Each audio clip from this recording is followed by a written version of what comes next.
위한 사역자가 오셨습니다. 하나님 앞에 헌신하고 설교하는 모든 사역자들은 다 중요합니다만은 오늘은 특별히 선교사님을 모셨습니다. 함께 기도하면서 우리가 기대하면서 선교에 관한 그리고 오늘 본문을 통해서 주의 말씀에 관한 얘기를 들었는데 이충성 선교사님입니다. 이름이 충성입니다. 우리 이충성 선교사님은 이제 선교 보고하시고 말씀 나눌 때 아마 대충 얘기가 나오겠습니다만은 한국에서 삼성사에서 근무하시다가 그거 내려놓고 선교 사역에 헌신하신 분입니다. 그래서 아랍권에서 튀니지아, 알제리아, 또 모로코 그 지역에서 사역을 오랫동안 하신 분입니다. 특별히 그 튀니지라는 곳은 북아메리카에 있는데 북아프리카에 있는데 거기서는 교수 활동도 하신 분이고 그리고 지금은 선교 사역지를 사우디아라비아로 옮기셔서 거기서 헌신하고 충성을 다하시는 분입니다. 우리 선교사님 오늘 말씀을 전하실 때 여러분 모두에게 선교적인 도전과 꿈이 일어나길 바라고 우리가 기왕에 지금까지 선교에 대해 관심을 갖고 헌신하고 있는데 이 헌신이 오늘 다시 한번 불타오르기를 바랍니다. 이충성 선교사님 우리 나오셨을 때 박수로 환영하시면서 은혜 나누도록 하십시다.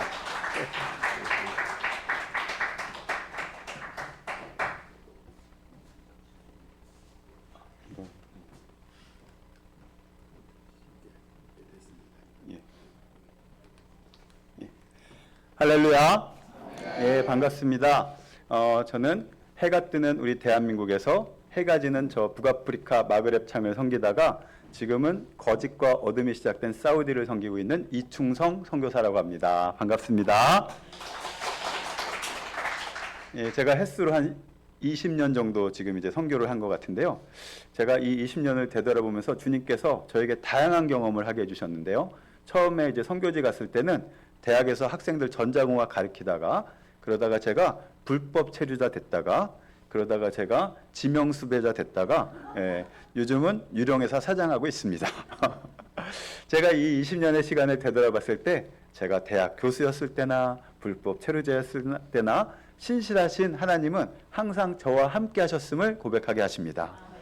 그 신실하신 하나님께서 오늘 이 예배에 함께 하시는 우리 산호세 동산교회 성도님 여러분들과 동행하심을 믿으십니까?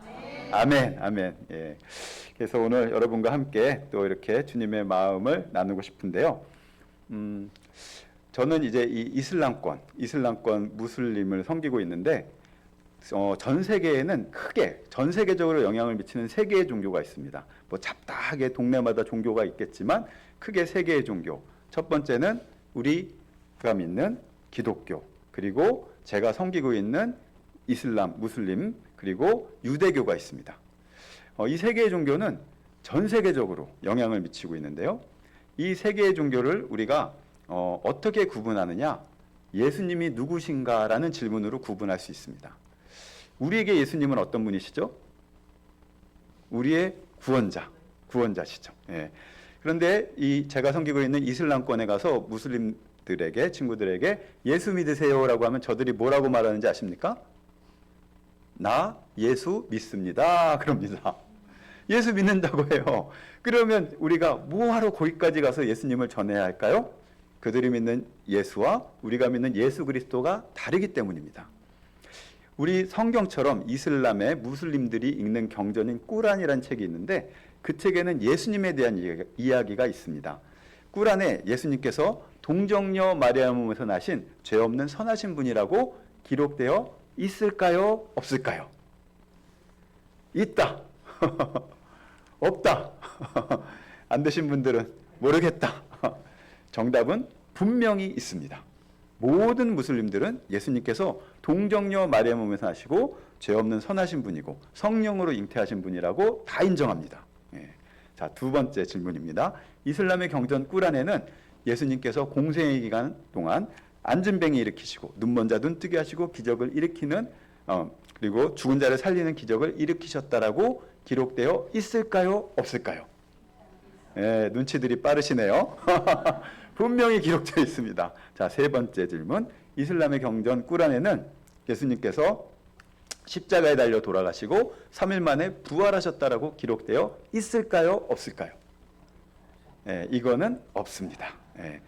마지막 질문입니다. 이슬람 경전 꾸란에는 마지막 심판 날에 예수님께서 구름 타고 천사들과 영광으로 오셔서 우리를 양과 염소로 나누는 심판을 하실 거다라고 기록되어 있을까요? 없을까요?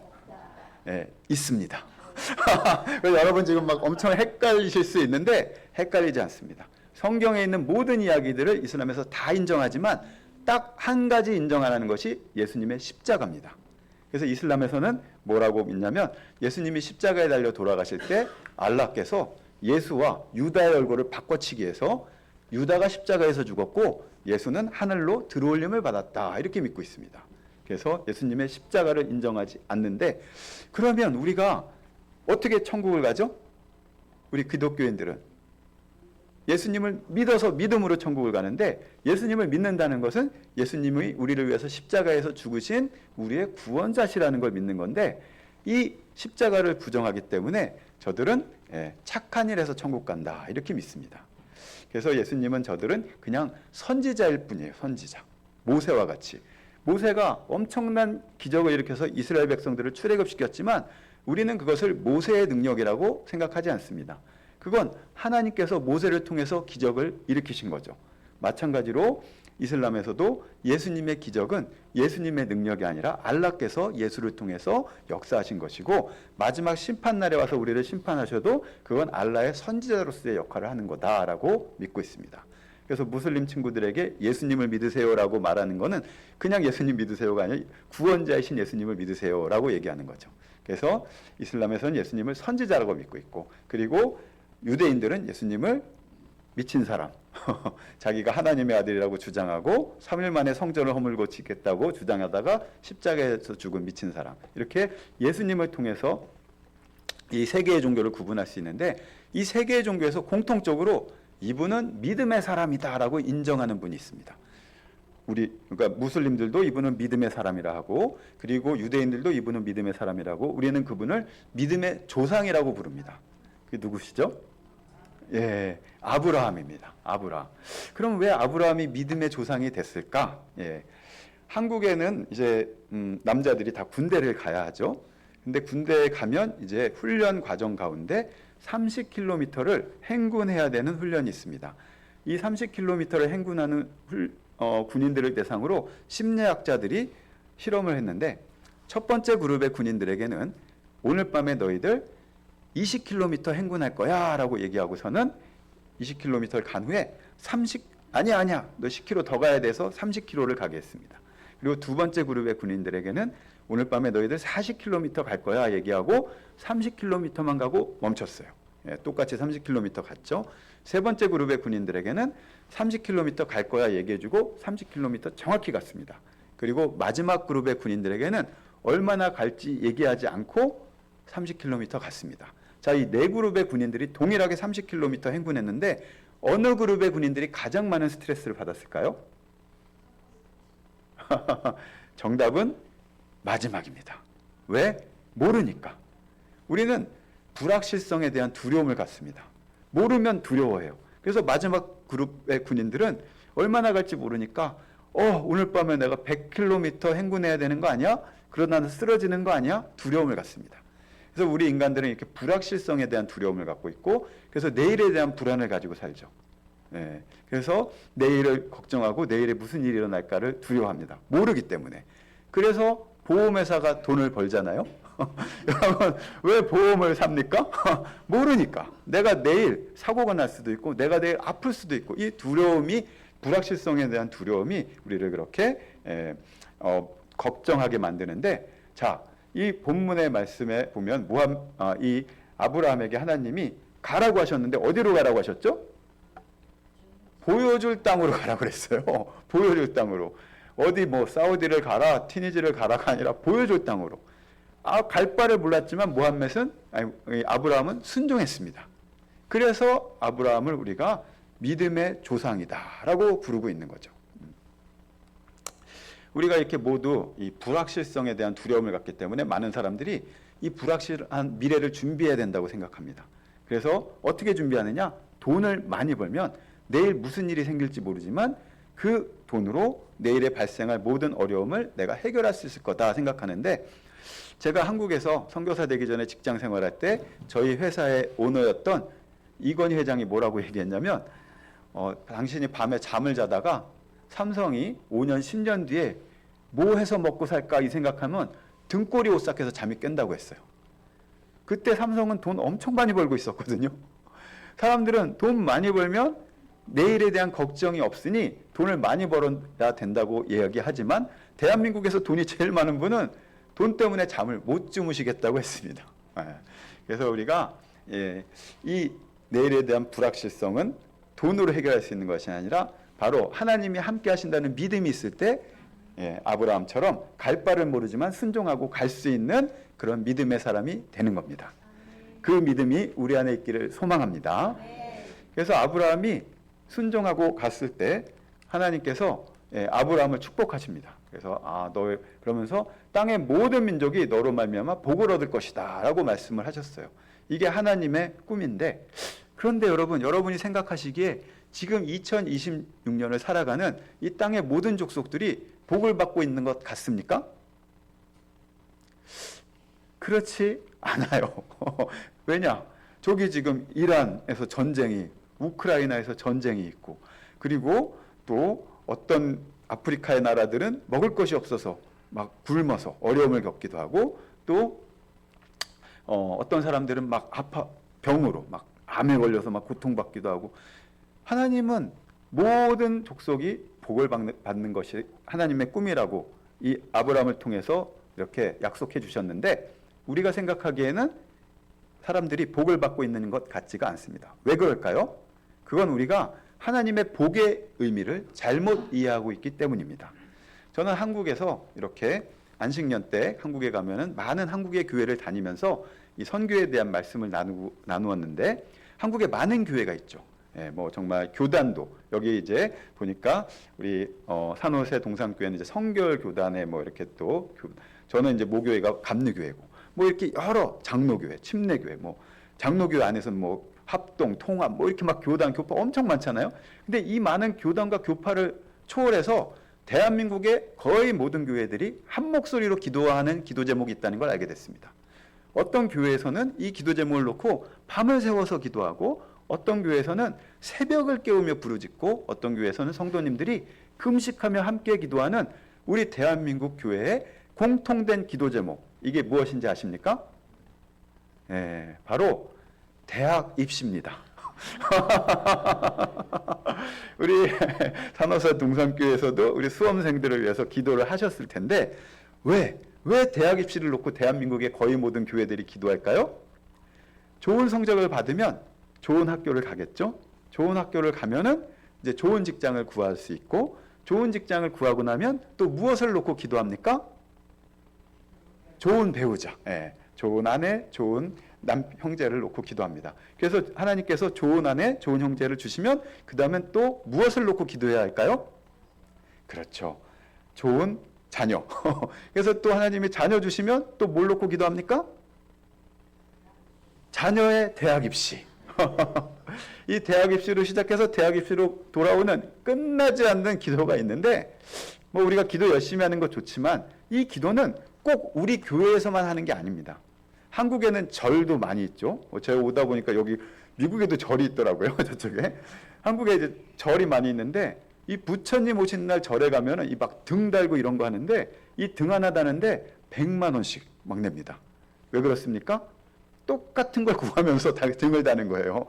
대학 입시, 결혼, 자녀, 이걸 놓고 똑같이 구하고 있습니다. 그리고 심지어는 저 조잡한 점집이나 무당집 가도 똑같은 거 놓고 구하고 있잖아요. 막 뭐 이렇게 사주 보기도 하고 뭐. 그러니까 이 세상 사람들이 보기에 내가 교회 가나 절에 가나 점집 가나 다 똑같은 거 구하고 있으니, 모든 종교는 다 똑같구나라고 생각을 하고 있는 겁니다. 그런데 우리 기독교는 그냥 단순히 종교가 아닙니다. 하나님께서 약속하신 이 복은 이 땅에 썩어 없어질 것이 아니라 바로 하늘의 영원한 생명입니다. 하나님께서는 이 땅의 모든 족속이 이 영원한 생명을 얻기를 원하시고 계십니다. 그래서 여기 이제 말씀에 있는 것처럼 믿음으로 말미암은 자는 믿음이 있는 아브라함께 복을 받는다라고 성경에 분명히 말씀하고 계십니다. 그런데 이 하늘의 복에 대한 소망보다는 많은 우리 뭐 세상 사람들이 어차피 하나님 예수님 모르니까 그런다 치지만 이 우리 그리스도인들 안에서도 많은 분들이 무엇을 먹을까 무엇을 마실까 이 세상 걱정 근심 염려로 살아가는 그러한 모습이 우리 안에 있는 것을 보게 됩니다. 그래서 예수님이 2000년 전에 이미 이것에 대해서 말씀하셨어요. 무엇을 먹을까 무엇을 마실까 염려하지 마라. 이건 누가 구하는 거다? 이방인들이 막 절에서 불공 드리고 막 점치고 막 난리가 나잖아요. 그러니까 이거 너희들이 안 구해도 하늘 아버지는 아신다. 그러니 너희는 먼저 그의 나라와 그의 의를 구하면 모든 것을 더하실 거다라고 약속하셨습니다. 우리 사랑하는 우리 산호세 동산교회 성도님 여러분, 우리가 무엇을 먹을까 무엇을 마실까 염려하는 자가 아니라 먼저 그의 나라와 그의 의를 구하여 모든 것을 더하시는 하나님의 은혜가 우리와 함께하기를 소망합니다. 말씀드린 것처럼 저는 선교사가 되기 전에 한국에서 직장 생활을 했는데요. 저희 회사는 매년 연말이 되면 직원들을 평가해서 1등부터 꼴등까지 점수를 주고 1등이 되면 그의 연봉의 20%를 더해서 그 다음에 연봉을 줬습니다. 꼴등이 되면 그의 연봉의 10%를 빼고 그 다음에 연봉을 줬어요. 1등이 되면 1년 일했지만 1년 반 일한 걸로 카운트해줬고 꼴등이 되면 1년 일했지만 반년 일한 걸로 카운트했습니다. 그래서 같이 회사에 입사해도 몇 년 동안 어떻게 평가를 받느냐에 따라서 연봉이나 직급이나 이런 게 큰 차이가 있을 수 있는 그런 시스템이었는데 매년 11월에 이 평가를 했는데 이 11월 한 달 동안 저희 회사의 분위기가 어떨까요? 살벌합니다. 일이 없어도 이 부서장, 평가하는 부서장 눈치 보면서 집에 못 가며 불안해하는 11월 한 달이 끝나면 결과가 공지가 되는데 그 결과가 공지되면 모든 사람들이 불만을 얘기합니다. 나는 이 일도 하고 나는 저 일도 하고 이렇게 많은 일을 했는데 왜 나를 이것밖에 평가해 주지 않습니까? 라고 불만을 얘기하는데 제가 10년 동안 직장 생활을 하면서 좋은 평가를 받는 분들의 공통점을 발견했어요. 그것이 무엇이냐? 그분들은 일을 시키는 부서장, 매니저의 마음을 잘 알고 매니저가 원하는 일을 하더라는 거죠. 제가 아무리 밤을 새워서 일을 하고 제가 아무리 주말에 나와서 일을 해도 그 일이 매니저의 마음과 관계없다면 아무런 의미를 주지 않습니다. 그건 그냥 지가 좋아서 한 것뿐이에요. 마찬가지로 성경에서도 예수님께서 말씀하시기를 나더러 주여 주여 하는 자마다 천국에 가는 것이 아니라 누가 천국에 가느냐? 아버지의 뜻대로 행하는 자. 그래서 직장에서 좋은 평가를 받는 직원이 되기 위해서는 매니저의 마음을 잘 알아야 되는 것처럼 우리가 예수님의 기쁨이 되는 그리스도인이 되기 위해서는 아버지의 뜻을 잘 알아야 합니다. 성경에는 많은 명령이 있습니다. 이거 해라, 이거 하지 마라. 많은 명령이 있는데 그 중에서 가장 중요한 명령이라고 해서 이것을 한자로 지극히 위에 있다 해서 지상명령, 또 영어로는 그레이트 커미션이라고 하는 이 지상명령의 말씀이 있는데요. 오늘 이렇게 함께 읽었는데 이 말씀을 제가 처음 읽을 때는 잘 이해하지 못했습니다. 여기 18절의 말씀을 보면 하늘과 땅의 모든 권세는 누가 가지고 계시죠? 예수님이 가지고 계세요. 그런데 19절에 보면 그러므로 너희는 가서 이렇게 말씀하세요. 아니 우리는 하늘과 땅의 권세는 고사하고 그 현지 언어도 한마디 잘 못하는데 왜 우리 보러 가라 하시나? 권세를 가진 예수님이 가셔야지 라고 이해하지 못했는데 제가 20절 하반절의 말씀을 읽으며 뜻을 깨달았습니다. 볼지어다 내가 세상 끝날까지 너희와 항상 함께 있으리라. 여러분 하늘과 땅의 권세를 가진 예수님과 항상 함께 하고 싶으십니까? 예, 그러면 가시면 돼요. 가시면 하늘과 땅의 권세를 가진 예수님이 함께 하시는 은혜가 있습니다. 그래서 저는 이제 이 말씀에 순종해서 땅끝으로 간 사람으로서 하늘과 땅의 권세를 가진 예수님이 함께 하시는 은혜를 날마다 경험하고 있는데요. 그것을 여러분과 나누고 싶습니다. 예, 이것은 아랍어로 된 신문인데요. 예, 여러분 가운데 아랍어 읽으실 줄 아시는 분 계십니까? 어떤 선교사님이 아랍어는 라면을 사다가 막 부셔가지고 바닥에 뿌려 놓으면 그게 아랍어다라고 얘기하는데 뭐 그런 거 같습니까? 이 라면 부셔 놓은 것 같은 아랍어 신문의 왼편에 있는 기사를 제가 번역해 드리면 한국인 대학 교수와 그의 부인이 우리 청년 청소년들을 기독교인으로 개종시키고 있다. 이런 내용입니다. 저희 가족 중에 지금까지 아무도 신문 일면에 나신 분이 없었는데 제가 처음으로 신문 일면에 났습니다. 많은 사람들이 나쁜 짓 해서 신문에 나는데 저는 예수님 전한다고 신문에 났으니 가문의 영광입니다. 그럼 왜 제가 신문에 났느냐? 바로 이 자매 때문이었는데요. 이 자매는 저희 이웃에 사는 자매였는데 이 자매의 가족들은 너무나 좋은 이웃이었습니다. 그래서 저희 아내가 저녁에 밥하기 싫으면 이 집에 찾아가서 오늘 메뉴가 뭐니? 물어보면 그냥 음식을 줍니다. 그러면 저희가 그걸 먹기도 하고, 그리고 저와 저희 아내가 다른 지역에 이렇게 사역을 가면 저희 아이들을 이렇게 가족처럼 돌봐주는 너무나 좋은 이웃이었어요. 그런데 아까 제가 말씀드린 것처럼 무슬림들은 예수님은 그냥 선지자일 뿐이다 이렇게 믿는다고 말씀드렸잖아요. 그래서 참 너무 좋은 이웃인데 복음을 전할 때마다 그냥 예수님은 선지자이다 이렇게만 반응하는 이들을 보면서 참 안타까웠는데, 하루는 저희 현지 교회 모임의 한 현지 형제가 성경 말씀을 보았는데 무슨 말씀을 보았냐면 복음서에 보면 잔치를 차려놓고 사람들을 초대합니다. 근데 사람들이 오지 않아요. 그래서 이 주인이 하인들에게 다시 명해서 길에 나가 아무나 데려다 이 자리를 채워라라는 그 복음서에 말씀이 있는데, 이것을 읽고 우리 형제가 제안하기를 지난 1년간 우리가 우리 교회에 많은 사람들을 초대했지만 사람들이 오지 않았다. 그러니 이제는 우리가 이 말씀처럼 아무나 데려다가 우리 교회를 채우는 전도주의를 해보자라고 제안했고, 그래서 저희 아내가 이 자매를 초대했습니다. 진짜 아무나 초대했죠. 그날 이 자매가 교회를 왔던 이유는 예수님 만나고 싶은 것 아니고 자기 죄를 회개하고 싶은 것 아니고 기독교인들 어떻게 예배 드리는지 구경 온 거예요. 그래서 전혀 예배에 집중하지 못합니다. 저희가 막 이렇게 찬양을 하니까, 예배 시작하면서 찬양을 하니까 이 자매가 화를 내면서 막 저희에게 말했어요. 너희는 왜 알라에게 예배 드린다면서 노래를 부르고 있느냐? 그래서 이슬람에서는 예배 드릴 때 우리처럼 찬양하지 않습니다. 그리고 정통 보수적인 이슬람에서는 노래 부르는 걸 불경하다고 생각해요. 그러니까 하나님 앞에서 어떻게 노래 부르고 있느냐 라면서 이해를 하지 못하고, 그리고 또 저희가 예배 중에 성경 말씀을 보니까 또 이 자매가 너희는 왜 이 변질된 성경을 하나님의 말씀이라고 하고 읽고 있느냐 라면서 시비를 거는 거예요. 무슬림들도 이 성경이 알라로부터 온 책이라고 인정하지만 이것을 기독교인 유대인들이 고쳐 써 놓았다 이렇게 믿고 있습니다. 그래서 이 자매가 저희가 성경 말씀을 보니까 왜 변질된 성경을 읽고 있느냐 라면서 시비를 거는 겁니다. 이렇게 계속해서 저희 예배를 방해를 하니까 처음에 아무나 초대하자라고 제안했던 형제가 저희에게 다시 말하기를 이 자매 왜 데려왔냐 그러면서 짜증을 내더라고요. 지가 아무나 데려오자고 하고서는. 어쨌든 억지로 예배 마치고 이 자매가 집에 갔는데 다음날 아침에 저희 집에 와서 자기가 성경을 읽고 싶다는 거예요.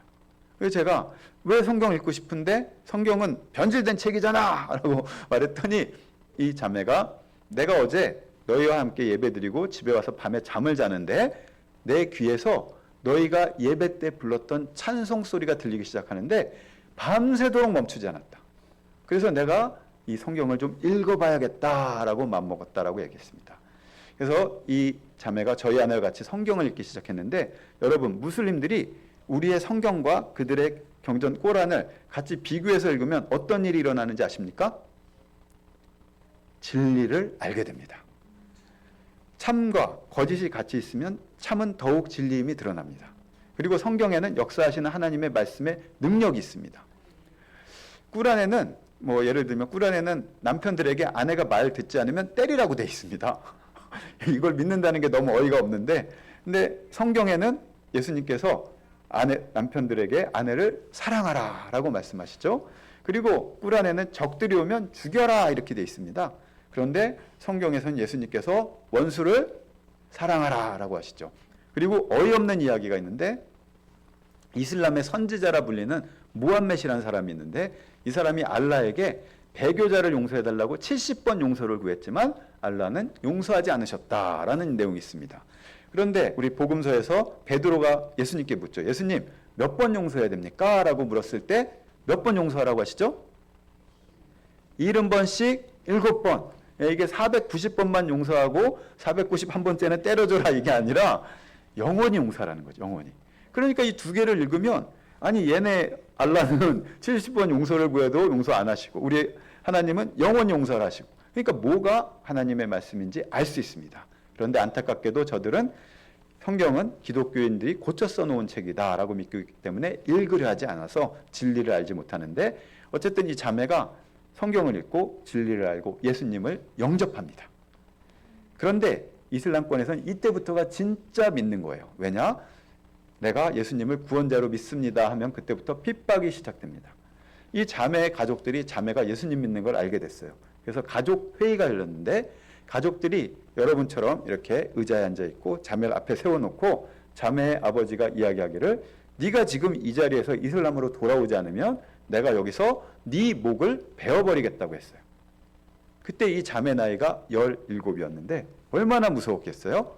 그래서 자매가 아버지에게 나 이슬람으로 돌아갈게요 이렇게 얘기하고 저희 집에 와서 눈물을 흘리며 자기가 예수님 부인했다고 이야기했을 때 저희가 베드로 이야기해 줬습니다.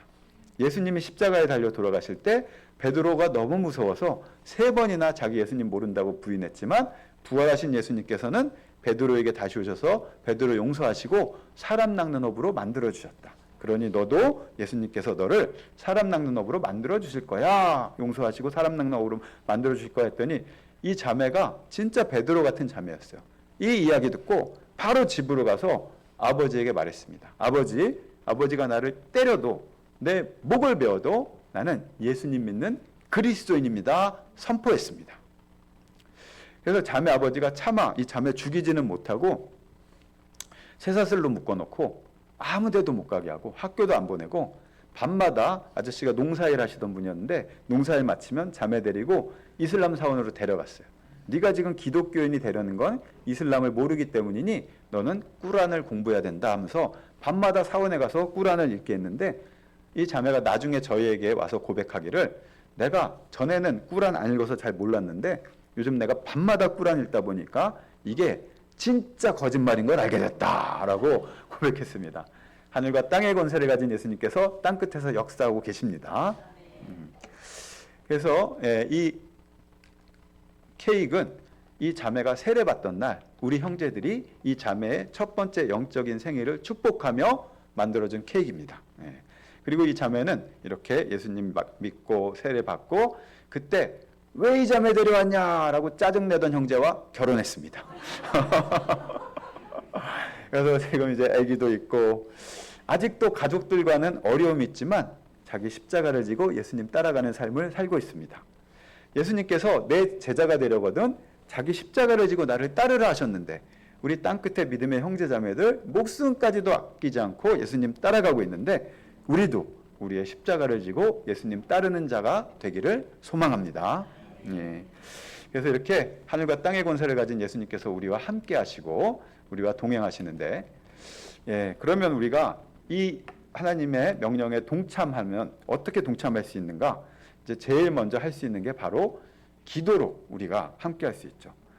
회사에서는 직원을 뽑을 때 그 사람이 어떤 능력을 가지고 있는가를 보고 그 직원을 뽑습니다. 그래서 학생들이 뭐 자격증도 준비하고 학위도 준비하고 막 여러 가지를 준비하죠. 나는 이렇게 잘할 수 있는 사람입니다. 입증해야지 그 사람을 그 회사에서 데려다가 일을 시키니까. 하지만 예수님은 우리에게 이 명령을 내려주시고 우리의 능력을 보지 않으십니다. 내가 뭘 알고 있는지 내가 뭘 할 수 있는지 그것이 아니라 우리의 마음이 예수님을 사랑하는지 그것만 보시고 그리고 우리에게 이 믿음의 길을 갈 수 있는 힘을 주시는데 그 중에 가장 큰 무기가 바로 기도입니다. 그래서 우리 산호세의 우리 동산교회 성도님들에게 기도의 무기를 주님께서 주셨습니다. 그래서 제가 마지막으로 이 기도의 무기에 대해서 좀 나누고 싶은데요. 저는 처음에 선교를 갔던 곳이 중국의 티벳이라는 곳이었습니다. 티벳 사람들은 불교를 믿고 있는데 이슬람처럼 뭐 다른 종교 믿는다고 해서 죽이기까지 하진 않지만 자신들 민족의 정체성을 불교에 두고 있기 때문에 예수님 믿기가 쉽지 않습니다. 어쨌든 제가 티벳에 가가지고 이제 한 아주머니를 만났는데 저희는 이렇게 가가지고 그냥 이렇게 현지인한테 차 한 잔 마셔도 되겠습니까 하고 이제 가정에 방문하는데 보통 미국이나 한국에서 난생 처음 보는 외국인이 차 한 잔 마셔도 되겠습니까? 하면은 여러분이 초대할 거라고 상상할 수 없죠. 그런데 열방에서는 사람들 마음들이 굉장히 열려져 있고 지금 한국을 너무너무 좋아하기 때문에 한국 사람이라고 하면은 거의 뭐 아이돌, 케이팝 스타 보듯이 하기 때문에 흔쾌히 초대해 줍니다. 그래서 아주머니에게 아주머니 집에서 차 한 잔 마셔도 되겠습니까? 했더니 흔쾌히 저를 초대해 주셨어요. 그래서 이제 아주머니를 따라가면서 이제 뭐 대충 이제 얼마나 걸리는지를 알아야 되니까 아주머니 여기서 아주머니 집까지 얼마나 걸립니까? 이렇게 물었더니 아주머니가 중국어로 여기 중국어 하시는 분 계신지 모르겠지만 중국어 중에 마샹이라는 표현이 있습니다. 이게 뭐냐면 한자로 말맞자 윗상자로 써가지고 말 위에 있다. 그러니까 말을 타고 가니까 금방 간다는 거죠. 그래서 이게 금방이라는 뜻인데 아주머니에게 얼마나 걸립니까? 물었더니 아주머니가 마샹 이렇게 답했고 그래서 제가 그럼 금방 도착하겠구나 생각하고 아주머니를 쫓아갔는데 산을 2개 넘고 5시간 걸렸습니다. 여러분 중국어의 마샹을 주의하시기 바랍니다. 어쨌든 도착해서 차 마시고 예수님을 전했는데 아주머니가 복음에 반응하는 거예요. 티베트 사람들 예수님 믿기 어려운데 왜 그런가? 이 아주머니의 마음이 엄청 가난한 여인이었습니다. 결혼한 지 5년이 됐는데 아이가 없었어요. 여러분 아시는 것처럼 지금은 바뀌었는데 옛날에 중국은 무조건 한 자녀만 낳을 수 있었는데 법으로 사실 농촌 지역은 그냥 막 낳습니다. 왜냐하면 농촌에서 농사 지으려면 이 인력이 재산이잖아요. 그래서 호적에 안 올리고 그냥 막 애들을 낳는 그런 분위기에서 애를 하나도 갖지 못했으니까 이 여인의 마음이 엄청 가난했죠. 그래서 불교 믿는 사람들 여러분 잘 아시는 것처럼 뭐 구할 일 있으면 절에 가서 불공 드리잖아요. 그래서 이 아주머니가 아이를 갖기 위해서 800번을 불공 드리는 그 의식을 했는데 아이를 갖지 못한 겁니다. 그러니까 마음이 엄청 가난한 여인이었어요. 그래서 저희가 이 이야기를 듣고 아주머니에게 말했습니다. 아주머니가 예수님의 이름으로 구하시면 예수님께서 아이를 주실 겁니다. 그랬더니 지금 이 아주머니의 마음은 알라가 됐든 부처가 됐든 뭐가 됐든 하여튼 나의 이 가난한 마음을 위로해 주실 수 있는 분이 있으면 나는 그분 믿겠다 이런 상황이었기 때문에 아주머니가 예수님의 이름으로 기도하겠다고 약속했습니다. 그래서 저는 아주머니에게 저는 이제 한국으로 가지만 한국에 가서 아주머니를 위해서 기도하겠습니다 약속하고 한국에 와서 1년 동안 제가 만나는 많은 기독교인 믿음의 사람들과 함께 아주머니를 위해서 기도했습니다. 이야기를 나누면서 우리 함께 기도합시다. 우리 함께 기도하면 예수님께서 우리의 기도를 들으시고 아주머니에게 아이를 주시고 반드시 아주머니가 예수님이 누군지 알려주실 겁니다. 라고 이렇게 많은 분들과 기도하고 1년 후에 제가 다시 티벳에 갔습니다. 산을 2개 넘고 5시간 걸려가지고 아주머니 다시 만났는데 어떻게 됐을까요? 임신하고 있었어요. 그런데 이 아주머니가 이 아이 예수님이 주셨어요 라고 고백하는 겁니다. 예수님 믿고 있었습니다. 저는 아이를 갖게 하는 능력을 가진 사람이 아닙니다. 하지만 우리가 함께 기도하는 그 기도를 주님께서 들으시고 그 여인을 불쌍히 여기시고 아이를 허락해 주시고 아이를 통해서 예수님이 누군지 알려주셨어요. 그래서 우리가 이 산호세에서 함께 마음을 모아 기도할 때 주님께서 우리의 기도를 들으시고 저 땅끝에서 반드시 역사하실 겁니다. 그래서 이제 주님의 가장 높은 명령, 이 지상 명령을 우리가 물론 이제 현장에 가서 저처럼 이렇게 장기 선교사로 섬길 수도 있고 또 이제 단기 선교도 갈 수 있고 하지만 당장 우리가 여기서 이렇게 기도로 이 사역에 동참하면 주님께서 마지막 오시는 날에 여러분을 착하고 충성된 종이라 그렇게 부르시면서 함께 그 마지막 영광의 자리에 우리가 참여할 것을 믿습니다. 그렇게 정말 주님의 귀한 쓰임 받는 우리 동산교회 성도님 여러분들이 되시기를 소망합니다. 혹시 조금 시간을 감사합니다. 시간이 많이 지났지만 진짜 마지막으로 제가 이제 처음 이렇게 중국을 갔기 때문에 제가 처음에 선교지 중국을 갔는데 중국에서는 제가 말 안 하고 가만히 있으면 아무도 제가 한국 사람인지 중국 사람인지 모릅니다. 그죠? 비슷하니까. 근데 제가 저 북아프리카로 가니까 모든 사람들이 제가 북아프리카 사람 아니라는 걸 압니다. 그래서 제가 거의 뭐 할리우드 무비스타처럼 살았는데 제가 이렇게 막 그곳에서 거리를 다니다 보면 동네 아이들이 저를 보면서 제키숑 제키숑 하면서 부르는 거예요. 제키숑이 뭔가 궁금해가지고 애들한테 물어봤더니 여러분 아시는 유명한 중국의 영화배우 성룡이라고 있죠. 그 영화 이름이 제키 찬인데 그걸 그 동네에서는 제키숑이라고 부르더라고요. 그래서 제가 아이들에게 애들아 내가 성령하고 닮았니? 물어보니까 닮았다는 겁니다. 그래서 뭐 어쨌든 유명한 영화배우 닮았다니까 그건 오케이.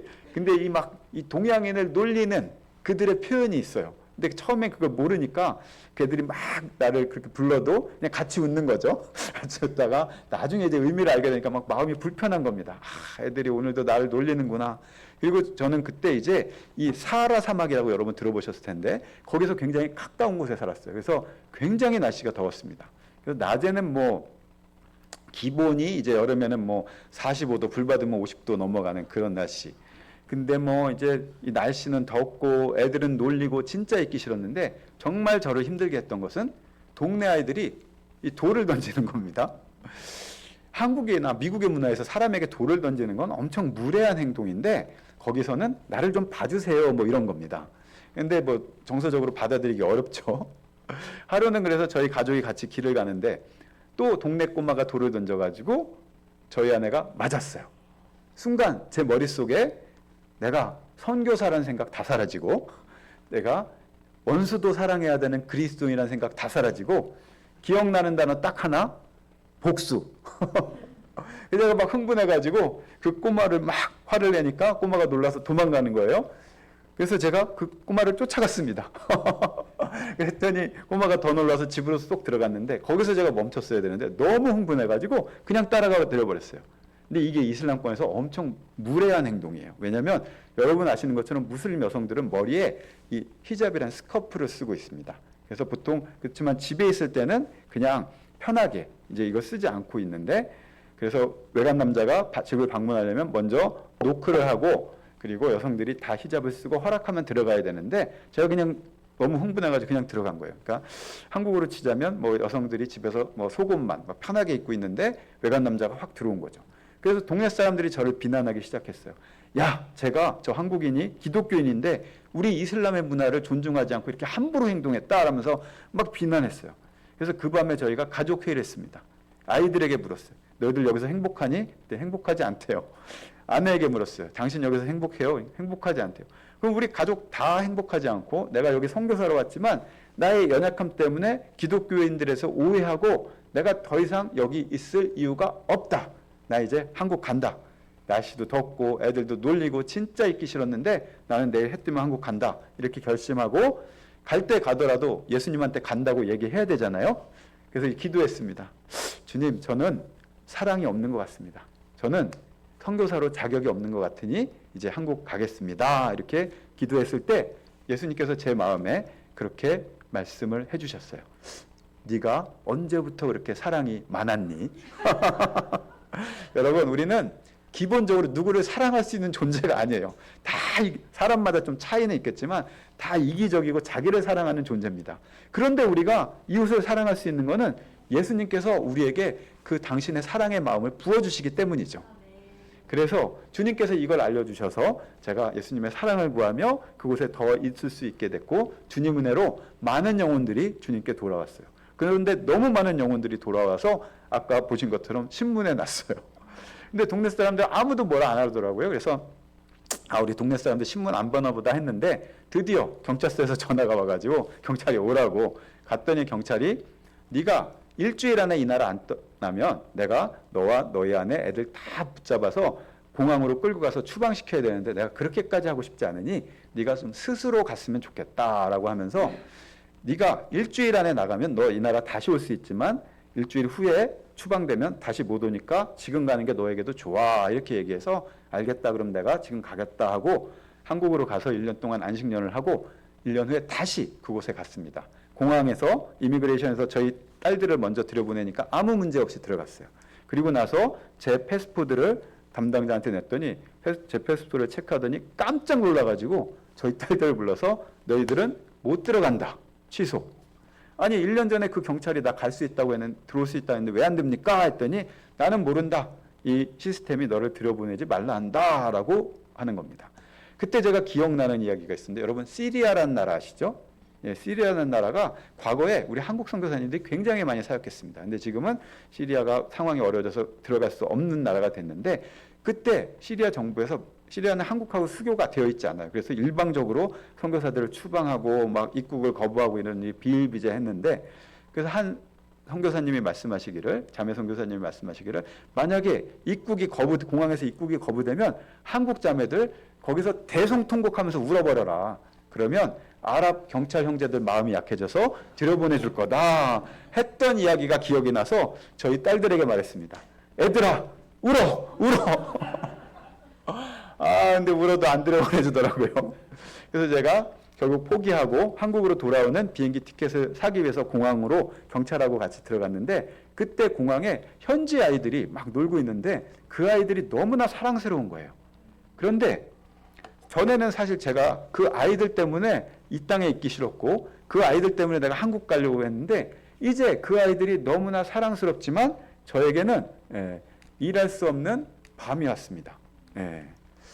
말씀해 보면은 우리 함께 읽어볼까요? 시작. 때가 아직 낮음에 나를 보내신 이의 일을 우리가 하여야 하리라. 밤이 오리니 그때는 아무도 일할 수 없느니라. 아멘. 곧 밤이 옵니다. 밤이 오면 우리가 주님께서 명령하신 가장 큰 명령, 내가 조금 더 있다가 하다 보면 밤이 오면 아무도 일할 수 없습니다.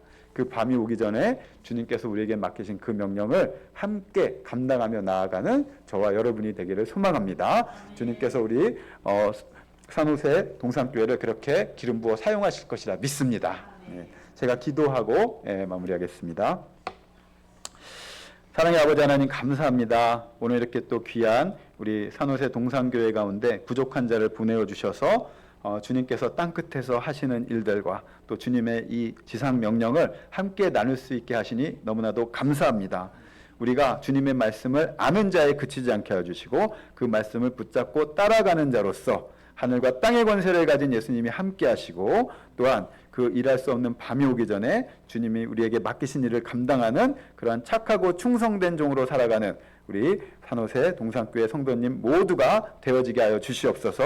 특별히 우리 산호세 동산교회를 주님 손에 올려드립니다. 주님, 우리 산호세 동산교회가 주님의 기쁨이 되고 정말 약한 자를 들어 큰 자를 부끄럽게 하시는 정말 주님의 그 놀라운 손길이 우리 교회와 함께 하시며, 우리 산호세 동산교회를 통해서 이 산호세 지역과 열방이 주님의 복을 받는 축복의 통로로 기름 부어 사용하여 주시옵소서.